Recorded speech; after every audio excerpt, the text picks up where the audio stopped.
সরকারি কর্মচারীর সম্পদ বিবরণী দাখিলের অনুসরণীয় নিয়মাবলী। এটা একটা যেহেতু বিধিবদ্ধ প্রেস ব্রিফিং, এই জন্য আমি মনে করি এই কাগজটা দেখে বলা দরকার এবং আপনাদেরকে আমার এই কাগজটা দেওয়া উচিত, both electronic and print media. আমি কিছু সারাংশ দু একটা শুধু বলবো, বাকিটা আপনারা হাতে পেলে আপনাদের মতো করে করবেন। এটা হলো সরকারি কর্মচারী আচরণবিধি 1979, এই আলোকে কনসার্ন মিনিস্ট্রি কনসার্ন অথরিটিতে সর্বশেষ সরকারের যেটা আদেশ আজকে জারি হচ্ছে, এটা একটু আমি সারাংশগুলো পড়ে শোনাচ্ছি।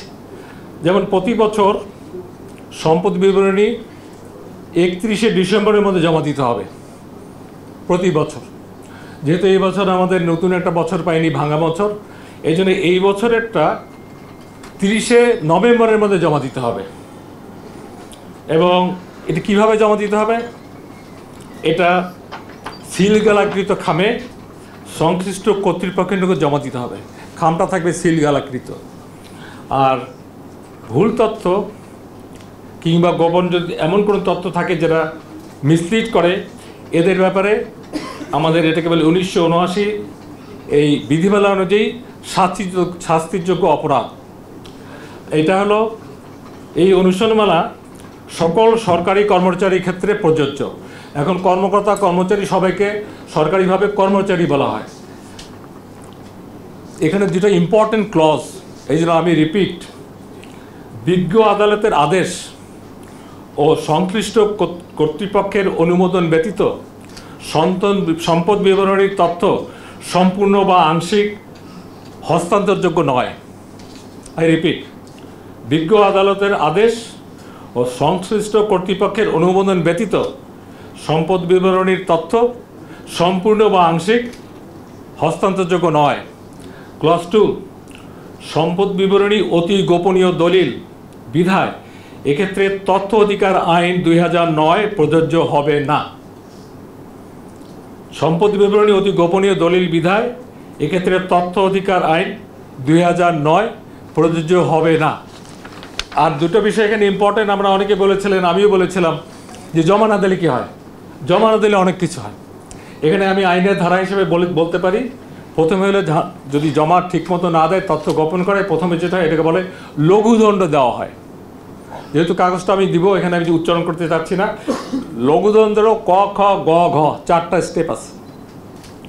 এবং তারপরেও যদি সেটা লঘুদণ্ডের চেয়ে অতিমাত্রায় অপরাধ হয়, তখন গুরুদণ্ড দেওয়া হয়।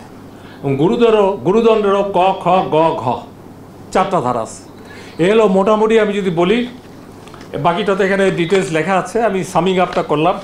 আর এখানে আমাদের যে ফর্মটা আমি আপনাদেরকে দিয়ে দেবো, এই কারণে আপনাদের মাধ্যমেই কিন্তু এই খবরটা সারা দেশের 15 লাখ আমাদের যে সরকারি কর্মচারী আছে সবাই পাবেন।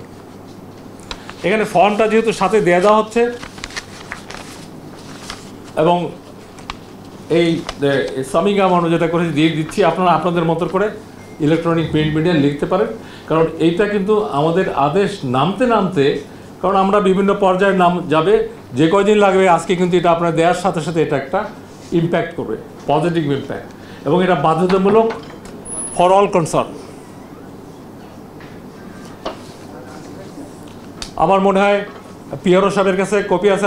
আমার এরপরে একটা এসএসবি মিটিং আছে, আমি যেহেতু আমাদের রুমে দেখলাম যে হয় না,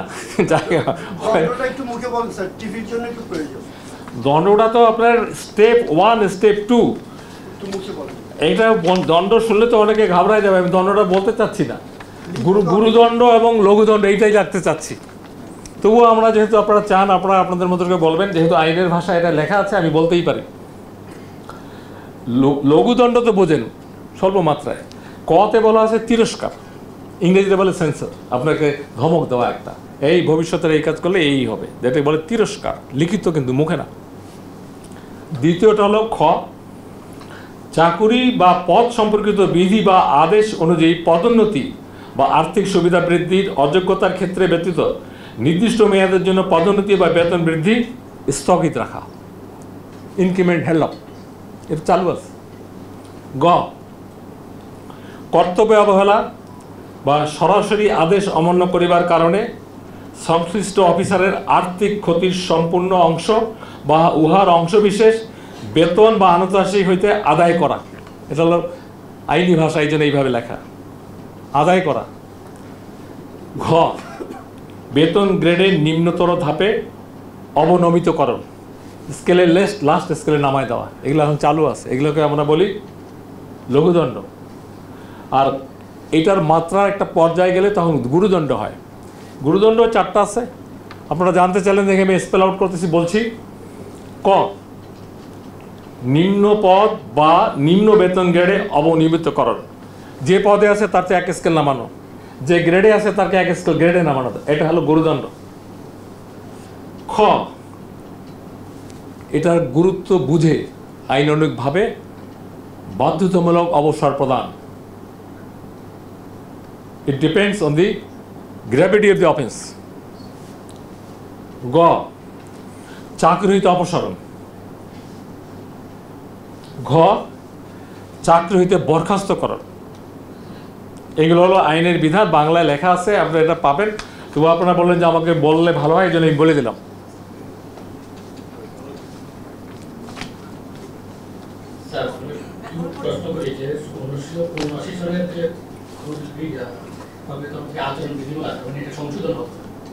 এটার সংশোধন হয়েছে 30/12/2002, এবার রাইট, ব্র্যাকেটে লেখা আছে।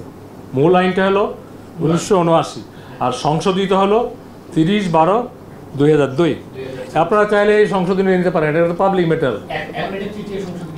জি এখন যে আপনারা যে নতুন নিয়ম করলেন 2002 এর যে নিয়ম অনুযায়ী 5 বছর পর পর সম্পত্তি হিসাব দেওয়ার কথা, এখন তো আপনারা প্রতি বছর না, এখন তো আমরা এই অন্তর্বর্তীকালীন সরকারের সর্বশেষ আপনারা দেখছেন 2 দিন আগে ক্যাবিনেট থেকে একটা আদেশ জারি হয়েছে উপদেষ্টা মণ্ডলীর সম্পত্তি বিবরণী দাখিলের। আর এখন ইন জেনারেল আগে ছিল যোগদানের সময় জমা দিলে 5 বছর পর পর ওটা রিভিউ করতে হতো। এখন হলো আমাদের আরেকটা জিনিস এখানে বলা আছে, আমি আপনাদের বলি নেই, প্রয়োজনে আপনার কথার উত্তর দিচ্ছি, প্রয়োজনের নিরিখে এই নিয়মাবলী সরকার সময়ে সময়ে পরিবর্তন ও পরিমার্জনের এখতিয়ার সংরক্ষণ করে, সেটার আলোকে আমরা এখন বছর ভিত্তিক।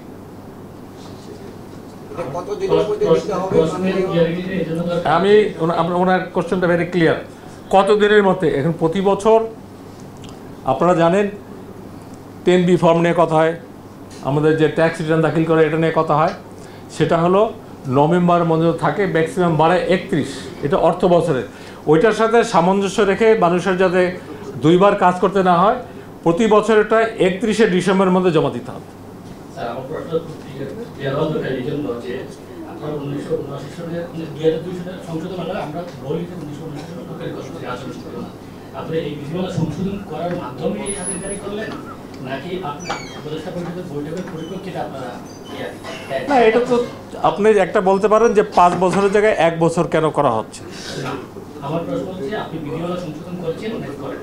বিধিমালা তো সংশোধিত হয়ে আছে, আমি যেটা বলি 2002 সাল, সেখানে যে সংশোধন আছে সেটার আলোকেই করা হয়েছে। তখন একটা ছিল 5 বছর পর পর, এখন এই সরকার অন্তর্বর্তী করা এসে যেটা করেছে বছর বছর, এটা আমাদের সকলের জনস্বার্থে। যেটা করা দরকার, যেটা করা আপনি যেটা জানতে চাচ্ছেন, ডান। সরকারি কাজ নিয়মের বাইরে কোনো কাজ হয় না। 1979 বলতেছেন কেন? বললাম তো 2000-এর কত 2 সালে এটা সংশোধিত হয়েছেই। আপনি কোন পত্রিকার? আপনি তো আপনি আমার চেয়ে ভালো জানার কথা। লিডিং হ্যাঁ, সংশোধন করা হয় সেটাকে বলা হয় না সংশোধিত ধরে নেওয়া। হ্যাঁ, তো এখন যদি আপনারা 79 সালের কর্মচারী আচরণ বিধিমালা সংশোধন করেন, তো সেই সংশোধনের তো প্রজ্ঞাপন জারি করবেন। সেই সংশোধন তো হয়ে আছে 2002 সালে। আপনি একটা কোশ্চেন, আমি প্লিজ অন্য কেউ থাকলে বলেন, আপনি আমার সাথে দেখা করেন পরে। তা আপনাকে আমি ক্লিয়ার করেছি, আপনি যদি ক্লিয়ার না হন আমার সাথে পার্সোনালি আসবেন, আমি কথা বলবো। Thank you very much. এটা আপনি যদি চাকরি করেন আমাকে বলা লাগতো না, আপনার সাংবাদিক মানুষ, এটা স্পেল আউট করা আছে নিয়ম নীতি মোতাবেক, নিয়মের বাইরে কিছু হয় না। আমার মনে হয় কি, আমি এই কাগজগুলো যেহেতু দিচ্ছি, দিচ্ছি, আপনারা যথেষ্ট, আমি পজিটিভ টু ইউ। এর বাইরে কোনো সাংবাদিক, কোনো মিডিয়া যদি আমার কাছে জানতে চান, ইউর ওপেন টু অল, আমার কাছে আসতে পারে। আরেকটা বিষয় যে তথ্যাধিকার আইন, আইন কি বিধি দিয়ে কি আইনকে মানে আইনের ক্ষমতাকে খাটো করা যায়? আমি আপনার এগুলো টু বি ফ্র্যাঙ্ক, যে ফান্ডামেন্টালগুলো কোশ্চেন করতেছেন, আপনি আসেন, আমি কথা বলবো। Thank you very much. আমার একটা এসএসজি মিটিং আছে। আপনারা এখানে যে কর্মকর্তারা সম্পত্তি সব জমা দিবেন, জি, যে সব, আমি যুগান্তরে কাজ করি, হ্যাঁ। আমি আমার প্রশ্ন হচ্ছে যে যারা সম্পত্তি হিসাব জমা দিবেন, তারা কি আয়কর রিটার্ন জমা দিতে হবে নাকি? সম্পদ বিবরণী 15 লাখ বলছি, সকলের জন্য বাধ্য, পিওন ড্রাইভারও। আর যেটা আপনি বলেন 10B ফর্ম, এটা তো একটা ইনকামও বলা আছে, কোনটা ট্যাক্সেবল ইনকাম, তারা দিবে, এটার সাথে এটা সম্পর্ক নেই। আচ্ছা, এটা নিয়ে আপনারা বলছেন, অনেকে কোশ্চেন করছে যে লঘুদণ্ড গুরুদণ্ড কীভাবে হবে না হবে। এটা হলো, আপনারা জানেন কিছু কিছু ক্ষেত্রে আগে প্র্যাকটিস ছিল যে 10%-এর বেশি যদি সম্পদ বাড়ে উত্তর দিতে হয়। আমি এটা বলবো না, এখানে স্ব ডিপার্টমেন্টের এখানে পুরো ডিটেলস দেওয়া আছে, কীভাবে জমা দেবেন, কার কাছে জমা দেবেন, এভরিথিং ইজ স্পেল আউট। আপনারা যেমন জানতে চাচ্ছেন আসল খবরটা লেখার জন্য, আমিও আপনাদের সাথে কথা বলছি আসল খবরটা আপনাদেরকে দেওয়ার জন্য, নাথিং ডিফারেন্স।